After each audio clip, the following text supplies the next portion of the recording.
मंगलमूर्ती की, छत्रपती शिवाजी महाराज की, आदिशक्ती तुळजा भवानी की, हर हर येळकोट येळकोट, जय भवानी. 14 विद्या आणि 64 कलांचा अधिदाता असलेल्या गणेशाला वंदन करतो. पहिली महिलांची फौज उभी करणाऱ्या गणनायकाला वंदन करतो. तो सुखकर्ता आहे, तो आपल्या सगळ्यांचा दुःख हरता आहे.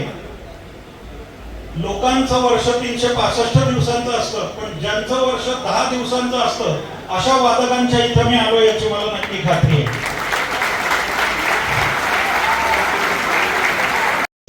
गिरगाव ध्वजपथकाचा वैभव उभा राहा, जरा सगळ्यांना माहिती होऊ दे. या वैभव हा तुमच्या आमच्यातला समान धागा आहे. जर का आराध्य हा हार असेल आणि आम्ही जर का दोरा असू तर याची सुई जी आहे ती म्हणजे वैभव आहे. आणि त्यामुळे आम्ही आज सगळे इथे आलेलो. आज ज्ञानप्रबोधिनीचा झेंडा ज्यांनी खांद्यावरती घेतला आणि गेले 45 वर्षापेक्षा जे अधिक वादन करतायत असं घाणेकर सर आपल्या बरोबर आहे.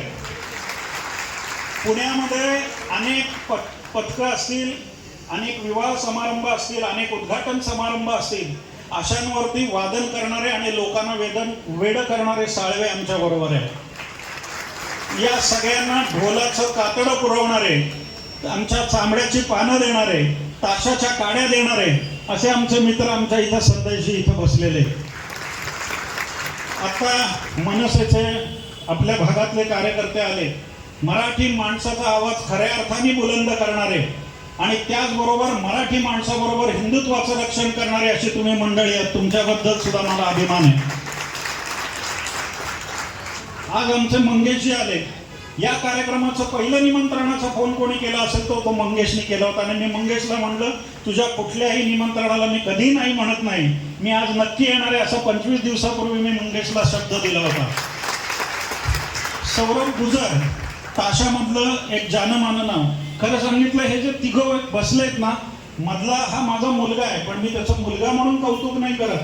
पण ही जी 3 मंडळी बसलेली आहे, मी तिघांनाही उभं राहायला सांगतो. हे पुण्याच्या सगळ्या ऐकणाऱ्या श्रोत्यांच्या मनावर ताशांचा भुंगा सोडणारे हे 3 कलाकार आहेत. ही त्रयमूर्ती आहे आणि या तिघांचंही आपण अभिनंदन करूया. आणि वादकांची संस्कृती अशी असते की पथकं वेगवेगळी आहे, पण सगळ्यांची मैत्री मात्र कायम आहे.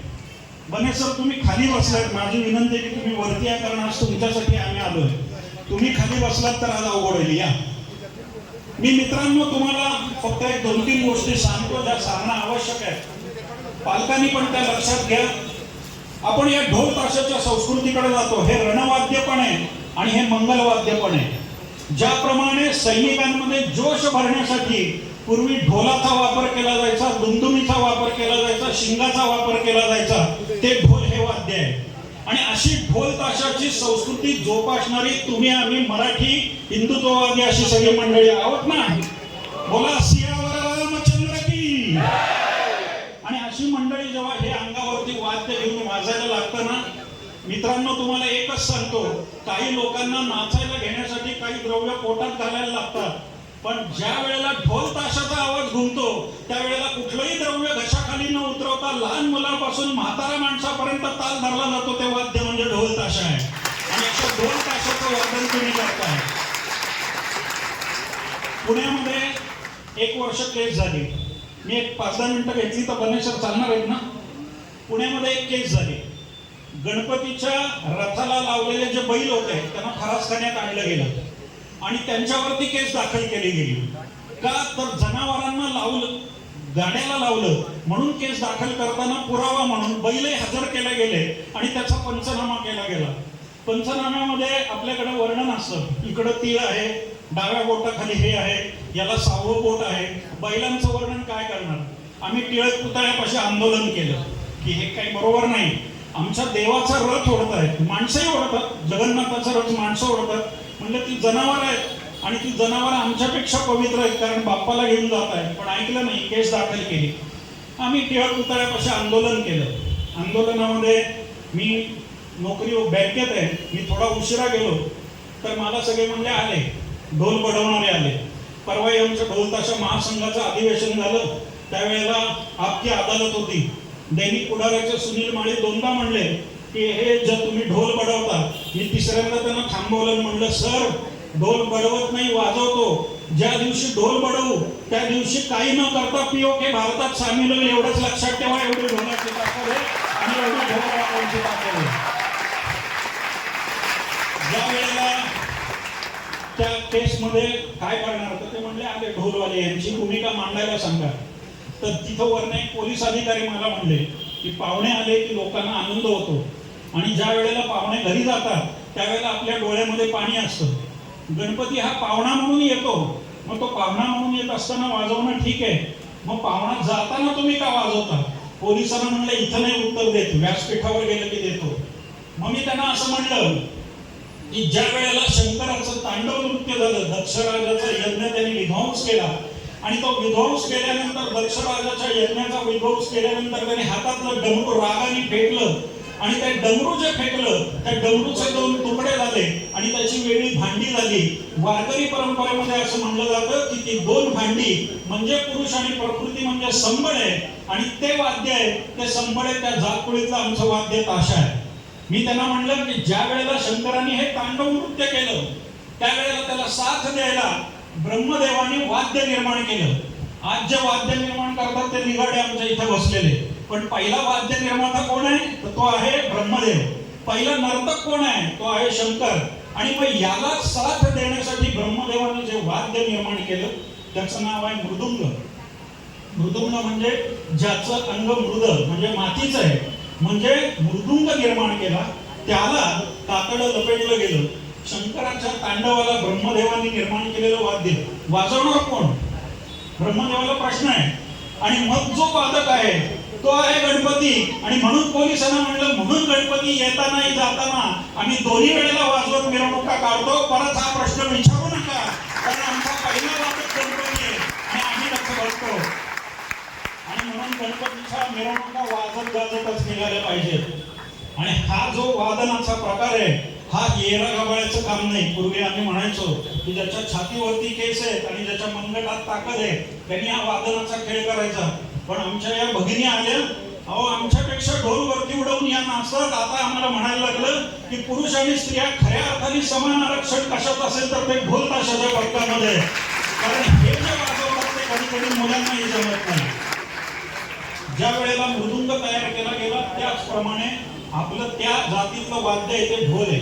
त्या ढोलाच्या मध्ये अवकाश आहे, दोन्ही बाजूला कातड आहे, त्याच्यामध्ये जो ध्वनी निघतो तो सुरुवातीच्या आधी सृष्टीच्या आधी निर्माण झालेला ध्वनी तो आहे ओम. आणि त्याचा प्रत्यय तुम्हाला ढोल वादनामध्ये येतो. म्हणून ज्या वेळेला पथक वाजत असतं त्यावेळेला लांबवर जो आवाज येतो तो ढोलाच्या घुमाऱ्याचा येतो आणि जवळ गेलं की ताशाचा कडकडाट ऐकायला येतो. आणि म्हणून जे ढोल वाजवतात हात वर करून कोण ढोल वाजवतं? हे ढोल हे वाद्य जे आहे ते मृदुंगाच्या जातीतलं वाद्य आहे, म्हणजे ते गणपतीने वाजवलेलं वाद्य आहे. ते तुम्ही वाजवता याचा अभिमान बाळगा. ढोलाशिवाय ढोल ताशा पटकायला अर्थ नाही. आणि त्यामुळे ढोल वाजवताना तोंडामध्ये काही ठेवू नका, काहीही पिऊ नका, कारण लक्षात ठेवा तुमच्या वादनातून जो आवाज निघणार आहे त्याच्यावरती लोक थिरकणार आहेत. नाचायचं आपण नसतं, वाजवायचं आपण असतं आणि नाचायचं लोकांनी असतं. असं वादन तुमचं उत्तम व्हावं असं मी आराध्य वाद्य पक्काला या निमित्ताने सांगतो. ताशाचं वाद्य आहे मी मगाशी म्हणलं तसं संबळच्या कुळातलं वाद्य आहे. कर्नाटकामध्ये याला तारशी म्हणलं जातं किंवा कर्णी म्हणलं जातं. ताशा हे वाद्य जे आहे त्याला खालनं हे मेटल आहे, त्याला धातू आहे आणि वरती वाजवलं जातं. आणि ढोल नेहमी ज्या पद्धतीत वाजतो त्या ढोलाच्या चौपटीत 8 पटीत 12 पटीत 16 पटीत असं ताशाचं वादन होतं. आणि म्हणून ताशा कोण कोण वाजवतं त्यांनी हात वर करा. जो शंकराने डमरू फेकलेला आहे त्याच्यापासून निर्माण झालेली संबळ आहे, त्याच्या जातकुळीचं वाद्य म्हणजे ताशा आहे. म्हणजे ताशा वाजवणारे जे सगळे ते शंकराचे भक्त आहेत, ढोल वाजवणारे ते सगळे गणपतीचे भक्त आहेत. आणि गणपतीच्या आणि शंकराच्या भक्तांमधून जे वादन तयार होतं त्याला ढोल ताशा म्हणतात. आणि आता तुम्हाला शेवटचं सांगतो की याच्या अग्रभागी असतो भगवा ध्वज. ज्या दिवशी पृथ्वीवरती पहिला सूर्योदय झाला त्या दिवशी जन्माला आलेला हा परमपवित्र भगवा ध्वज आहे. सगळ्या देशांचे झेंडे बघा कसे चौकोनी आहेत, आयताकृती आहेत, त्याच्यावरती चांदणे आहेत, त्याच्यावरती चंद्र आहे. आता ज्याच्यावरती तारे आणि चंद्र आहेत त्या झेंड्याची आणि त्या देशाची अवस्था आता काय झाली हे सांगायला नको. जी ऑपरेशन सिंदूरनी सिद्ध केली आहे. बोला भारत माता की. पण हा आमचा भगवा ध्वज वेगळा आहे. या भगव्या ध्वजाकडे जेव्हा तुम्ही बघाल, याचा आकार चौकोनी नाही, याचा आकार आयताकृती नाही, याचा आकार जो आहे तो अग्नी नारायणाचा ज्या ज्वाळा आहे त्या ज्वाळांप्रमाणे दिलेला आकार आहे. सूर्योदयाच्या उगवतीचा रंग आणि अग्नी नारायणाचा रंग असे दोन जे येतात ते या भगव्या झेंड्यामध्ये येतात. देवाला आपण भगवान म्हणतो. भगवान म्हणताना आपण भगवा हे म्हणतो, म्हणून या ध्वजाला भगवा म्हणलं गेलंय. त्यामुळे ध्वजबद्ध कोण कोण आहेत त्यांनी हात वर करा. तर या भगव्या ध्वजाला प्रणाम केल्याशिवाय कुठलाही ढोल ताशा वादन सुरू होत नाही आणि प्रणाम झाल्याशिवाय संपत नाही. तुम्हाला सगळ्यांना माझा सलाम आहे. तुमचा भगवा ध्वज असाच वरती राहू द्या. हा हिंदुत्वाचा ध्वज आहे, हा देवाचा ध्वज आहे, हा आमच्या संस्कृतीचा ध्वज आहे. आणि म्हणून तुम्हाला सगळ्यांना आवाहन करतो या निमित्ताने मुंबईकरांना की कोणी कधीही काही करत असेल पण गणपतीच्या आधी एक महिनाभर एकत्र या. ढोल ताशाच्या निमित्ताने एकत्र येणारी ही पिढी वेगवेगळी कामं उभी करते. बने सर, तुमच्या या पथकाने ज्या वेळेला महाडला पूर आला त्यावेळेला इथनं 2 ट्रक भरून साहित्य आणि माणसं गेली होती आणि जमणाऱ्या पैशाचा विनियोग हा त्यांनी पूरग्रस्तांसाठी केला होता. मी बने सरांचं आणि त्यांच्या सहकाऱ्यांचं एकदा अभिनंदन करतो. मित्रांनो, ढोल ताशा वाजवा, उत्तम वाजवा. आराध्याला शुभेच्छा देताना एवढाच म्हणेन की फक्त मुंबई गाजवू नका, फक्त महाराष्ट्र गाजवू नका. भारत देशामध्ये या ढोल ताशाचा आवाज पोहोचवण्याची ताकद आराध्याच्या वादकांना यावी आणि तुमचा आवाज 7 समुद्र पार पोहोचावा अशी मनीषा मनामध्ये धरतो. तुम्हाला शुभेच्छा देतो आणि मी माझ्या वाणीला विराम देतो. जय हिंद, जय महाराष्ट्र. नमस्कार. रंगमंचावरती व्यासपीठावरती उपस्थित असलेल्या सर्व सन्माननीय व्यक्ती, सहकारी, आमचे परिचित गणपती बाप्पा महाराज, शिवाजी महाराज, अहिल्याबाई होळकर आणि मुंबादेवीचं तसबीर लावले, या सर्वांना वंदन करू आणि सर्व आराध्याच्या वादकांना नमस्कार करून मी माझे 2 शब्द सुरू करतो. मी काही इतका मोठा नाही की मार्गदर्शन करावं, पण तो एका चांगल्या संस्थेमध्ये आणि जेवळ यांनी ह्यासाठी नाही तर शिस्तीच्यासाठी अत्यंत नाव असलेलं ज्ञानप्रबोधिनीच्या माध्यमातून मी ताशा वाजवायला सुरुवात केली आणि अजूनही वाजवत आहे. वाजवण्याचं प्रमाण कमी करून आता मार्गदर्शन करत आहे. त्यामुळेच मी इथे येऊ शकलो. त्यामुळे त्यांचा उल्लेख करणं मला भाग आहे. आणि ह्या सगळ्याची शिस्तप्रिय असलेल्या शिस्तबद्ध असलेल्या पथकांची संस्कृतीमुळे सुरुवात केली तर ते आमच्या ज्ञानप्रबोधिनीचे आद्य संचालक संस्थापक डॉक्टर व्ही तथा आप्पा पिंचे यांना मी वंदन करतो आणि माझे 2 शब्द सुरेख करतो. धन्यवाद. इथं मुंबईत आले म्हणजे मला बऱ्याच गोष्टी एकत्र आल्या अनुभवता की हे सगळं साहित्य मुंबईच्या इथे यायचं आणि एका पथकाच्या याच्या कार्यक्रमामध्ये उपस्थित आहे ते थोडंसं स्वप्नवतच वाटायचं की मुंबईची 2-2 मिनिटाच्या लोकांच्या फरकाने हालचाल करणारे, दिवसभर धावपळ करणारे माणसं ढोल ताशासाठी वेळ देऊ शकते हे मुळात अशक्य वाटत होतं. ती शक्य गोष्ट ढोल ताशामुळे शक्य झाली आहे, प्रत्यक्षात आली आहे. याबद्दल मुंबईकरांना धन्यवाद. एकेकाळी जुन्या पिढीतले जे आता पालक वर्ग आहेत त्यांना लक्षात येईल की जुन्या काळी की लोकशाही क्षेत्रामध्ये, शाहिरी क्षेत्रामध्ये असलेले पठ्ठेबापुराव जे शाहीर होते त्यांनी एकेकाळी मुंबई गाजवली. तशी आता ही सर्व मराठी मंडळी ढोल ताशाच्या माध्यमातून मुंबई गाजवत आहेत. तेव्हा एकदा पुन्हा सर्व वादक मंडळींना धन्यवाद देतो.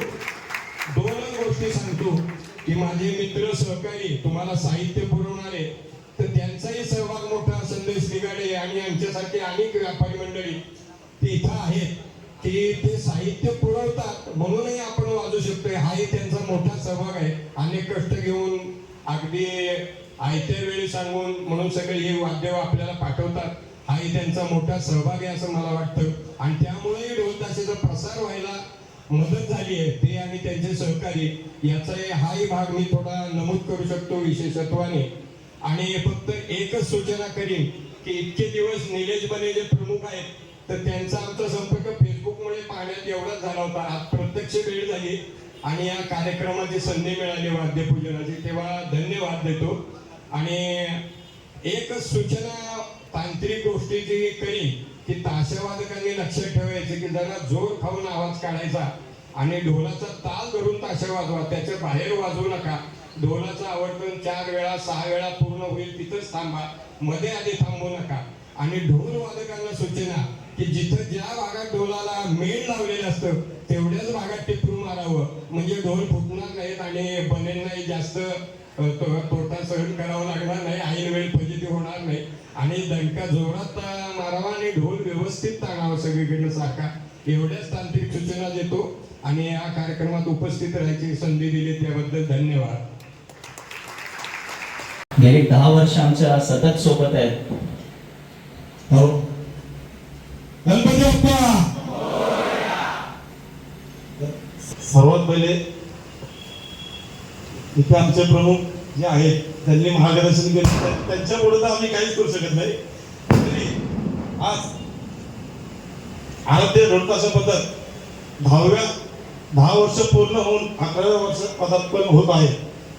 तर खूप मोठा प्रवास आहे माझा पण पथकासोबत, स्टार्टिंग पासून तर आतापर्यंत आहे. आणि मी एवढंच बोलतो, याच्या आधी तुमच्या सोबत होतो, आता आहे, याच्या पुढे पण राहणार. आणि आराध्य पथकाच्या प्रत्येक वाक्यामध्ये एक धमक आहे, ती म्हणजे जे करायचं ते करून राहतात. भले ते आसपासचे कोणते भरपूर आहेत त्यांचे चाहते, मी नाव नाही घेत त्यांचं, माझ्या बद्दल येतात त्यांचं पण मास्तर असं आहे ते, पण त्यांनी कधी चित्त सोडलेलं आहे. निलेश सर माझे खूप जवळचे मित्र, अजून आमचे मित्र आले नाही, त्यामुळं मी एवढंच बोलतो आणि माझ्या 2 शब्द थांबवतो. गणपती बाप्पा. गणपती बाप्पा. मोरया. मार्गदर्शन करायला मी सर आहेत, सरांनी सगळ्यांना व्यवस्थित मार्गदर्शन केले. आराध्य पथकाला 11व्या वर्षात पदार्पण करतोय, त्याच्या शुभेच्छा देतो आणि थांबतो. जय गणेश. धन्यवाद दादा. मी अथर्व दादा आणि म्हणजे जे त्रिमूर्ती आहेत, मी त्यांना विनंती करतो की आपण शुभेच्छा, निदान शुभेच्छा द्यायचे. जरा जोरदार टाळ्या होते. वादन करणार ना सोबत नाही तर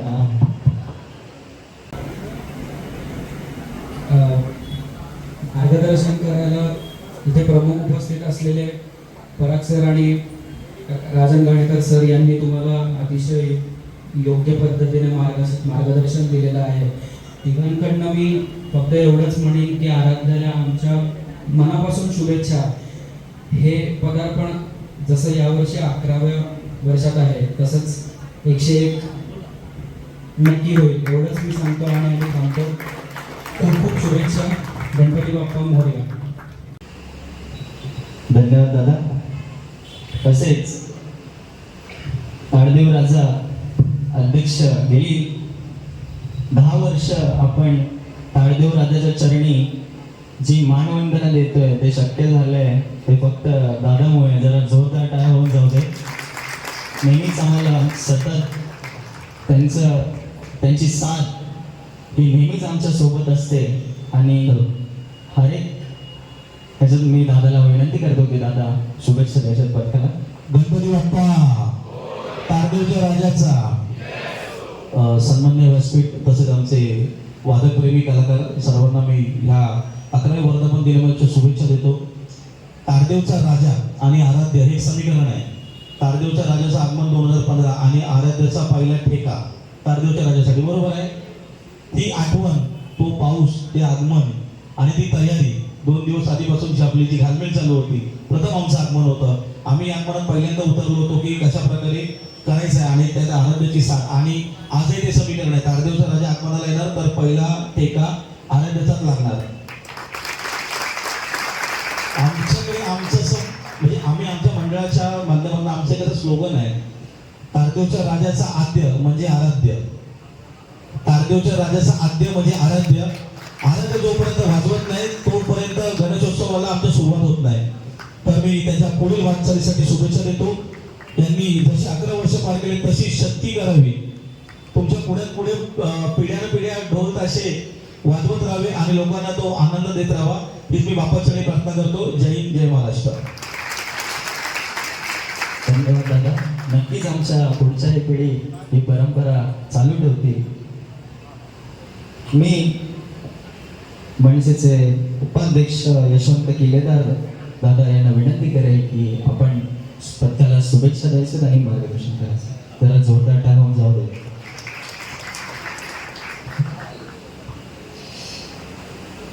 महाराष्ट्राचा आराध्य दैवत छत्रपती शिवाजी महाराज, आज ज्यांची जयंती आहे त्या पुण्यश्लोक अहिल्याबाई. तर माझ्या पायात खूप पेन होतं.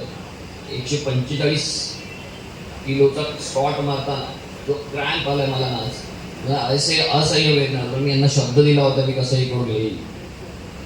खरं तर आराध्य हे जे वाद्य पथक आहे यांना आम्ही एकदा शिवाजी पार्कच्या दीपोत्सवासाठी बोलवलं होतं. आणि दीपोत्सव शिवाजी पार्क म्हणलं की तो सायलेंट झोन आहे आणि सायलेंट झोनला ही अशी पथकं आणि ढोल तशा वाजवता येत नाही. तर त्यांना मी म्हटलं की तुम्ही या, मी बघतो काय ते आले. कार्यक्रम साधारण 7 वाजताचा होता. ते 5 वाजल्यापासून 4 वाजल्यापासून तयारी करत होते आणि तयारी करतानाच पोलिसांच्या मागे लागले. त्यांची तारांबळ उडाली. मला यांचा फोन आला.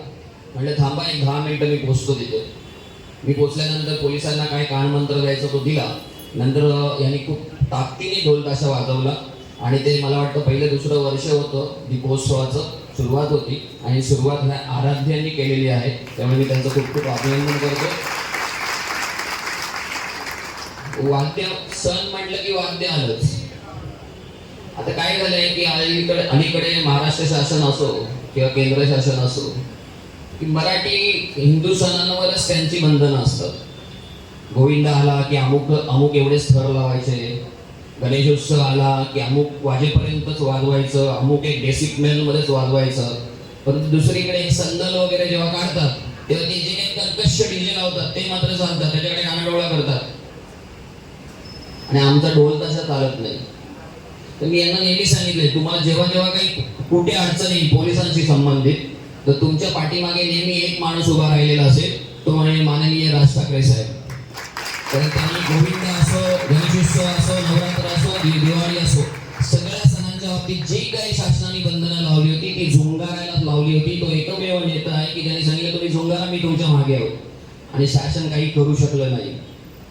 मला एवढंच सांगायचं आहे की आमचा पक्ष नेहमी ही जी काही मराठी आपली संस्कृती आहे, भाषा आहे, आपलं जे साहित्य आहे, सणवार आहे, याच्या पाठीमागे नेहमी आम्ही भक्कमपणे उभे राहतो.